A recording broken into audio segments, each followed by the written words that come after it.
Hey there.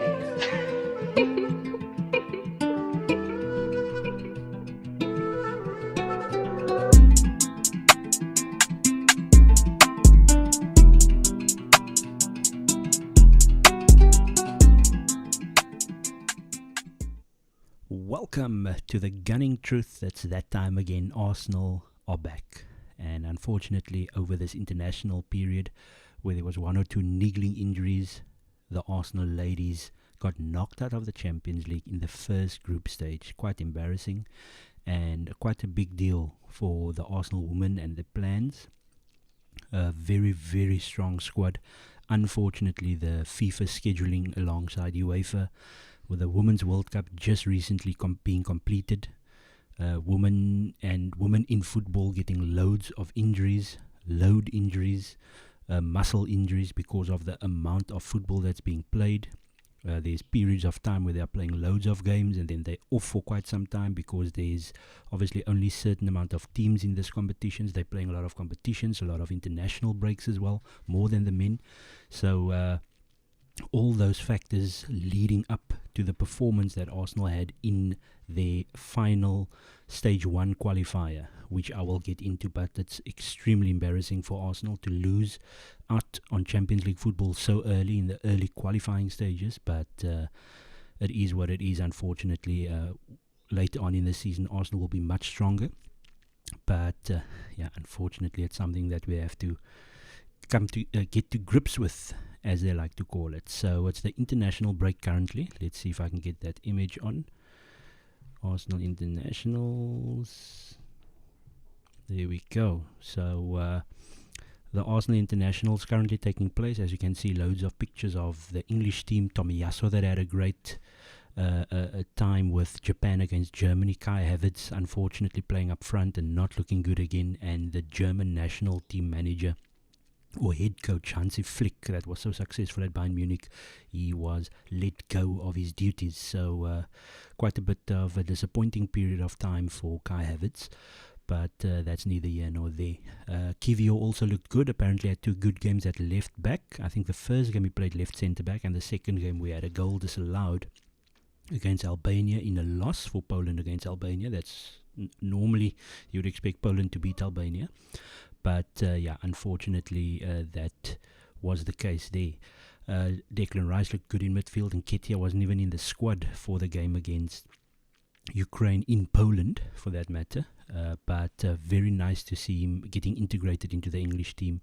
And then Bukayo Saka was named for the second consecutive year English Player of the Year. Once again, Tomiyasu there. So let's just quickly have a look. There we go. Okay, so this is the Arsenal players that's on the international duty.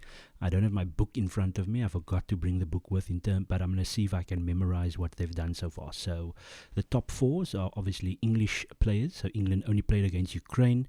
It was a 1-1 draw. Arsenal's Alexander Zinchenko scoring first for Ukraine. It wasn't a great game, but not a lot of quality, not a lot of intensity, because, okay, you can say more so from Ukraine, not just because of the situation at their home, but also the fact that they need to actually get into the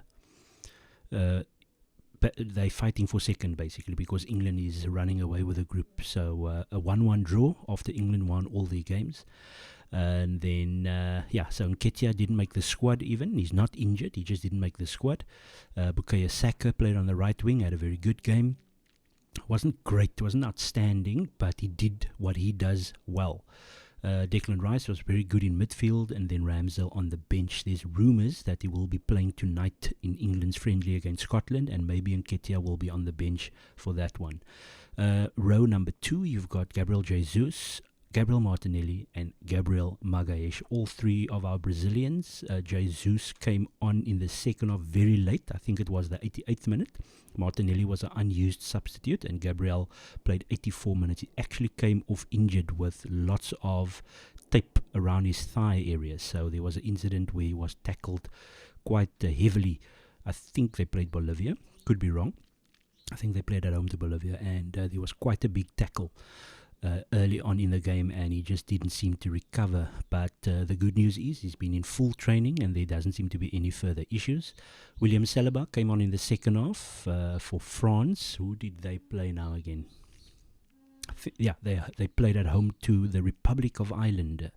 So he had a couple of minutes there, I think about 20 odd minutes or so. I think he came on in the 74th minute. And then the third row. So this is now where I'm starting to get a bit pissed off, because Norway played a game against I don't want to now say, I think it is Jordan. Again, I don't have my book here in front of me. So that was obviously not a European qualifier. And Martin Ødegaard played loads of minutes, and Haaland. So if it is that Arsenal are battling Man City and its key players, these are top 4 players of the season. So Ødegaard, Haaland obviously being the player of the season, didn't play a minute. And Ødegaard, I know he's captain, played over 60 minutes. But just the discrepancy there. Obviously, Zinchenko played for Ukraine against England, scored. Kiwior played for Poland in both games, so he's done. He's the first player that's done with his international break. So played at left centre back and then at left back, and had a decent game in the second game, which they lost. Tomiyasu at left centre back for Japan was fantastic. Was the man of the match against Germany for Japan. Leandro Trossard, I think he's done. No, he's not done. Might be done, but I know he played about 70 minutes in one of Belgium's games. Kai Havertz didn't have a good game against Japan, was quite often up against Tomiyasu in the Germany-Japan game, Japan winning that game comfortably. David Raya did not play, was on the bench for Spain, and then Karl Hein in a 5-0 thumping against Belgium. They lost 5-0 to Belgium, so he possibly could have come up against Trossard. His team didn't have a good game. I think I saw his rating was like 3, but once again, can you really blame him? First of all, he doesn't play at all, and every time he does come on, he does look suspect, but he isn't playing any football. So that's very difficult to see. So all our players in and around involved, Nketiah, Martinelli, if I just quickly go through the list, are the only players, and Raya. Nketiah, Martinelli and Raya are the only players not to have any minutes so far. I do think Spain, no, I don't think, I know that I think every of these above nations other than Poland are playing today. So everybody's playing today except Brazil, that's playing tomorrow. So that's a bit of a concern, just due to the travel and all that from South America. It's very likely that Jesus, Martinelli, Gabriel will only be available for training, possibly even only Saturday, because they will probably arrive in the vicinity of Thursday night / Friday morning. So it's a good chance that they will only have one training session on Saturday with the team.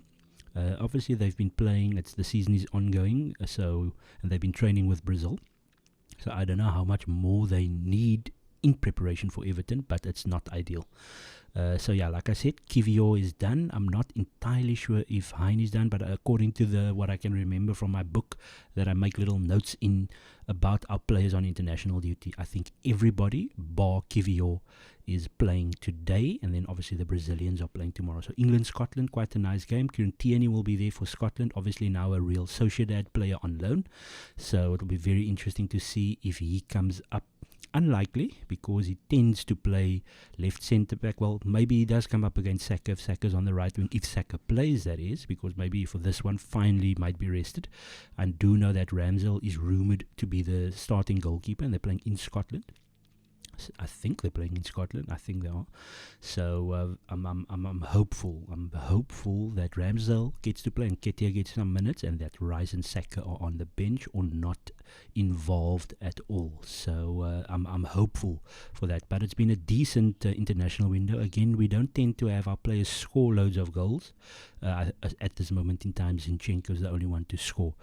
I'm just using my memory here, but again, Kiwior would have been the only one that played yesterday, and I saw that he had a goal disallowed, an early goal that he scored for offside, and then he had a decent game according to the stats. So we'll leave it at that. That's just some same pictures once again, and then obviously we have a look at the Arsenal women now. Righto, so the image that I've got up is Arsenal women in the semi-final. So if I can just quickly give a brief explanation as to what's happening here. So the Arsenal ladies, first of all, had probably about 10 days, if not less, of pre-season training. They are technically still in pre-season. They are, as we speak, in Germany for a pre-season camp. And in that pre-season, they had a UEFA Champions League or UEFA Women's Champions League qualifier. So the unfairness of that says it all. And they had to play teams that have been playing for quite a number of months now already, or has had 3-4 pre-season friendlies. Because remember, Arsenal's ladies are coming from the World Cup. We've got players that's actually not ready yet. We've got 4 players that has had ACL injuries. One of them has returned and has only been a spectator so far because she hasn't had enough minutes in pre-season, especially after a ACL injury. And one, Vivian Miedema, is currently training. A couple of days ago for the first time in full training, or close to full training, more pre-season fitness drills that they're probably doing. So just the unfairness of this whole thing. Just had the World Cup about 2 weeks ago, and then immediately a couple of days later into pre-season training. And in that pre-season, you've got a competitive fixture now. Obviously, it's Arsenal. Again, you look at it as 2 ways. They finished third, so you know that you are now going to go into this qualification round. So preparations would have been done as best as possible. And then obviously you have the other situation of it's so difficult. How do you analyze it? How do you criticize these ladies? That's so much to do. And Arsenal have had loads of ACL, MCL injuries just due to all these factors that I'm mentioning. So they did go through in the semi-final, a game that was 0-0 at halftime. So you could see that they weren't there yet. And obviously 3 goals in the second half. You have to accept the fixture situation, of course. So obviously Arsenal had quite a strong team out. It's not as if they played any of the academy women players. I know there was 1 or 2 that went with, one that was on the bench, but furthermore a strong team with the likes of the Swedish players and the English players that finished 2nd and 3rd respectively. The only player that we have that won the World Cup, Cordina, is only in pre-season training now. She obviously needed a couple of days off after the World Cup win. So 3-0 through to the final against Paris FC. So it's not PSG, it's the team that finished 3rd in France. So obviously under normal circumstances you would think team 3rd in France, team 3rd in England would be normally quite close together in terms of quality, but the Arsenal team is laden with a World Cup winner now and World Cup 2nd place European champions. So from that standpoint, Arsenal's quality should be better. Arsenal made the semi-final of this competition, and unfortunately Arsenal then went into the final. Let me just see if I can get this here. There we go. So a crazy game. It's obviously the start of the Rugby World Cup year, and I'm basically doing content for that as well. However, despite that, watch this game. There was so much drama. So first of all, Arsenal.com they for some reason geo-blocked the game. So you're trying to grow the game internationally, but you're geo-blocking the ability to watch it for free. However, the Paris FC website did have the game. Funny enough, no commentary, so you could hear the background, you could hear the players making noises and stuff. So there was audio from the venue, but no commentary. Otherwise, I would have had it in French. So I'm not French, obviously. So yeah, a very, very frustrating game, if I can call it that. Once again, 0-0 at halftime, same like the first game. And then somehow, inexplicably, Arsenal conceded 2 really poor goals. The first one, I can't even remember it now. I just know the second one was literally from kickoff. So very poor defending for large stages in this game. Obviously, there's loads of players that's actually now, we played like 3 new players. There's players that's coming back from injury as well. So it is excuses, but it's the reality. Players coming back from injury, not having a proper preseason, and then in for this difficult game. And then you've got 3 new players playing as well, or 2 new players plus, well, it was 2 plus 1. Russo came off the bench in this final game. So it comes across as excuses. The defending was very poor. Once again, the pitch that they played on this 3D pitches or 3G pitches or whatever they call it. And the way the ball bounces is also a bit of an issue. But then again, it's the same for both teams. So, but also Paris would not be would probably be more used to it. I'm not sure. They probably have more 3G pitches in France, I'm assuming. So I'm assuming that they would be more used to it. But obviously they're the defensive team. They're the team that has less quality. So it just makes it a bit even up. And obviously poor defending from Arsenal led to a 2-0 situation. And then obviously Arsenal from last season, that fighting back ability that they showed. And they kept on pushing, and were able to, a huge mistake from Paris to make for the game to go to 2-1. And then Jen Beattie, our centre-back that normally plays up front when we need a goal. She's got the goal just before the end of the 90 minutes, and it was 2-2. And then we go to extra time. So obviously Arsenal are in pre-season mode. They haven't had football games. So this is a very bad thing for them to go. So obviously it all stems from the poor defending. You can equate that to also just being in pre-season, not quite there yet, new players. And then the first half of extra time, also a poor goal to concede, or it might have been the second half in extra time, where Arsenal then went down 3-2. However, Alicia Russo, who also scored, she scored our first goal in the 2-2 comeback before the end of the second half. And then she scored a fantastic goal. So this is obviously why you think they got in this big player. That's big moments. So she scored a fantastic goal from more than 20 yards out, and bending it into the top corner, and it is 3-3. And then unfortunately Arsenal weren't able to, mostly due to tiredness. A load of these players that haven't had proper pre-seasons obviously got tired in the game, and the substitutions didn't really make a huge impact. Our key players didn't have a huge impact in extra time due to the above mentioned reasons, and unfortunately went to penalties, and Arsenal were very poor in the penalties. Alicia Russo, our new star player, missing a penalty. I can't quite remember if it was Frida Manum, who had a very poor game, also missed her penalty. And unfortunately, the French team scored all theirs, and Arsenal are knocked out of the Champions League now. It's huge from a commercial standpoint, from a financial standpoint for Arsenal women. So there's obviously a lot being invested in the playing staff and the coaching staff, and now Arsenal are literally only in. So another thing that actually comes out of this, the League Cup. If you're not in the Champions League, then you have to play group stages, which is technically a good thing, but embarrassing again, because you go now into the group stages because you haven't qualified for the Women's Champions League. So the group stages of the Women's League Cup, the competition that Arsenal actually won last season.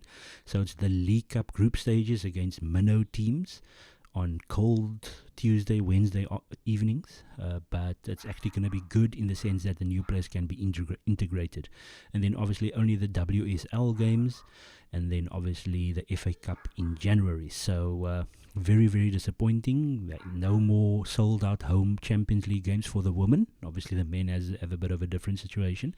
So from that standpoint, that is very, very disappointing. But you have to keep on supporting, because the women's game is growing, and I'm more in the case of I want the women to keep growing. So that means keep supporting them, and not just when they are winning. The same for the men as well, from my personal standpoint.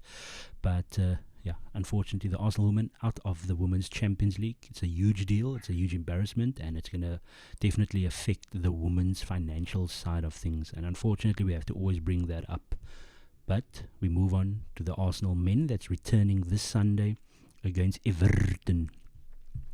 So let's take the video capture away. There we go. Okay, so Arsenal's playing Everton. We have lost 3 and drawn 1 of our last 4 visits to Goodson Park. I've got no idea why that is. It must be the mentality of the team, I guess, because that's not a great result the last 4 when it comes to going to Goodson. Obviously Everton, whenever we do go to Goodson, are in a very bad space. So if I just remember back to the last 2 seasons, obviously the Richarlison game, I think Damari Gray scored a late winner. I think Pepe scored a penalty. This is now 2 seasons ago. I think it was in December, where Pepe scored a penalty after Arsenal were dominated. There was 2 offside occasions, and I think Richarlison scored the first goal. I could be wrong. Tomiyasu, one of the many games where he got injured as well.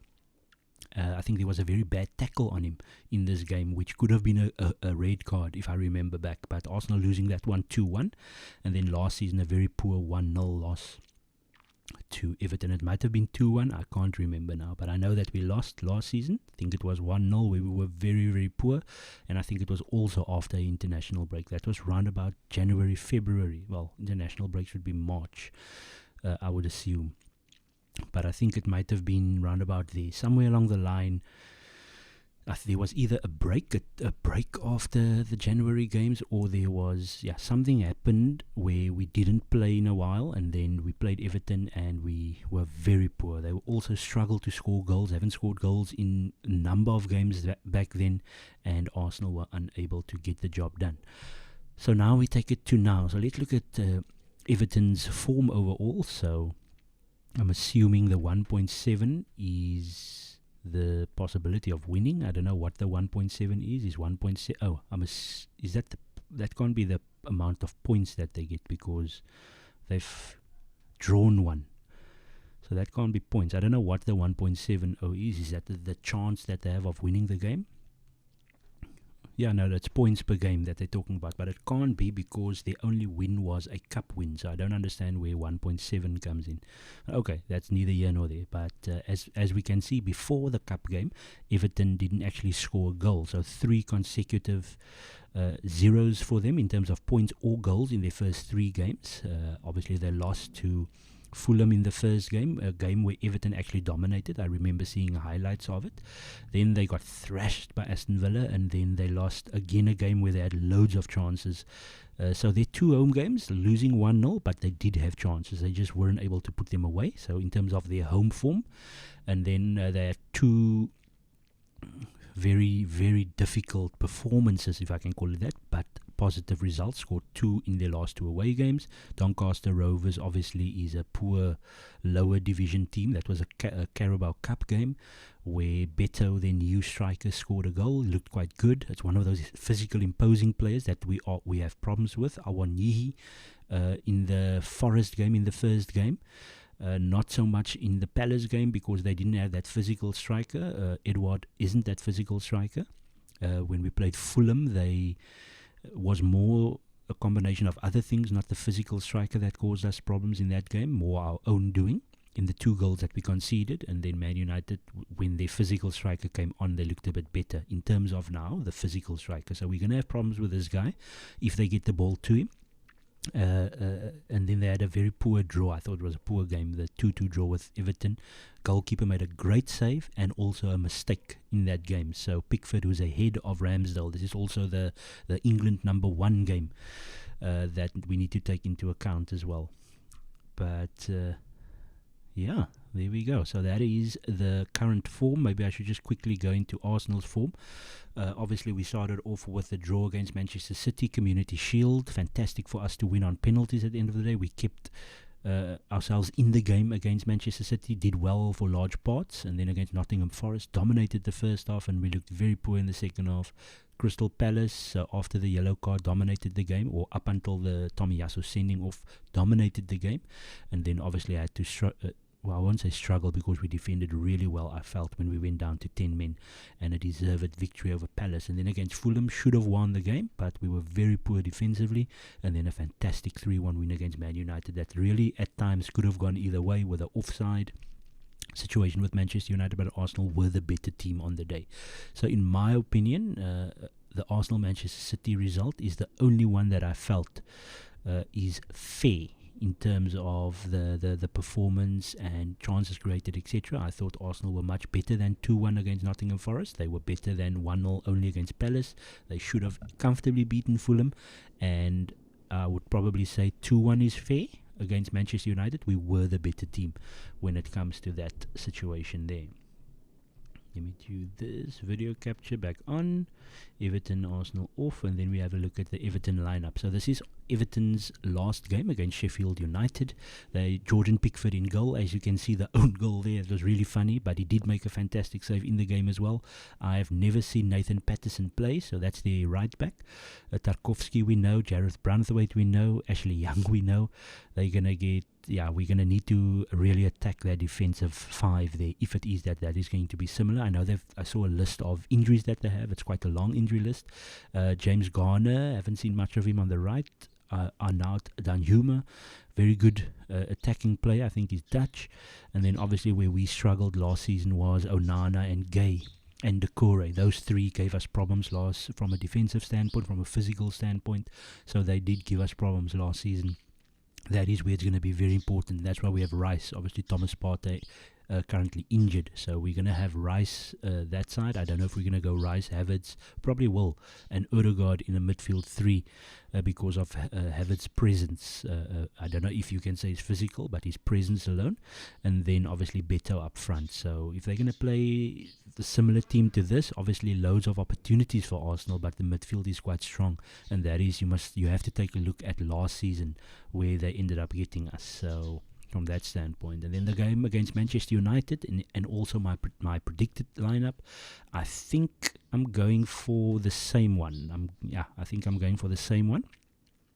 Ramsdale in goal, obviously Saliba, Magalhaes at the back, Zinchenko, all these guys are playing. In fact, all the names that I mentioned other than Ben White would have had international minutes because Ramsdale is supposed to play today. Zinchenko for Ukraine, obviously, Magalhaes for Brazil, Saliba for France, Ben White not selected, and then Declan Rice will be playing, Kai Havertz will be playing against France, so you could have Havertz against Saliba. That's if Havertz gets selected against France, and then Odegaard will be playing for Norway today, and then Saka, hopefully Nketiah gets to play, and then Martinelli tomorrow morning for Brazil might come on in the second half. So I think I would very likely go with that same team. The Havertz situation it is what it is. I can't see Arsenal playing Jorginho. Maybe they do. Jorginho, Rice and Odegaard in midfield. I can't see it. I think this will be the same team that will play against Everton. I can't see us going a different inverted role because Thomas Partey isn't there, Timber isn't there. Tomiyasu had a very good game for Japan, so he's looking good when he gets minutes. So we need to look at that possibility as well, where maybe Tomiyasu for Zinchenko, especially with the defending side of things as well. There is a possibility that it could be Tomiyasu for Zinchenko in this game, but then we don't have any inversion taking place, but then we have to play conventional. So so I think from this lineup we could have Tomiyasu for Zinchenko, and that is just because Zinchenko isn't 100%, and we also have to look after him as well. And there's a possibility that Jesus comes in for Nketiah. I think Nketiah will start though at the end of the day. So that is the show for today. I thought I was going to be doing a shorter one, but obviously the Arsenal women, the Arsenal internationals, and then also the Everton game. Please like, share and subscribe. It does help. The show is gone on for a while now. I was hoping that it would be a bit more popular, but it's all good. I like it when it is still small and it can grow, but like, share, subscribe. If that can come up, then obviously the video goes onto YouTube's algorithms and it gets pushed through to more people. And then obviously I've got the upcoming shows. I normally do a Monday reaction, which will then obviously return this coming Monday, a reaction to the Everton game. And then on a Tuesday, I record to post the Tuesday Gunning Truth Show. I call this the Tuesday Gunning Truth Show because I'm recording it on a Tuesday, but I always post it on a Wednesday. And then I look to record Off Your Game Premier League show with Josh, Liverpool fan. I try to record that on a Friday or a Saturday and broadcast it on Saturday lunchtime or the Sunday. And then my podcast. So I will obviously go more in depth because there's more news that will come out by Thursday evening when I record on Spotify and iTunes the Gunning Truth show on audio platforms. So watch out for that on Friday. I will post it on all my socials. So Off Your Game on Spotify. Off Your Game is on a Saturday. That is with me and Josh, where we discuss the Premier League. And then the Gunning Truth on Spotify and iTunes on a Friday afternoon available. So we leave it at that, and hopefully Arsenal get the points. Next week I'll obviously be back to review the game and up the Gunners.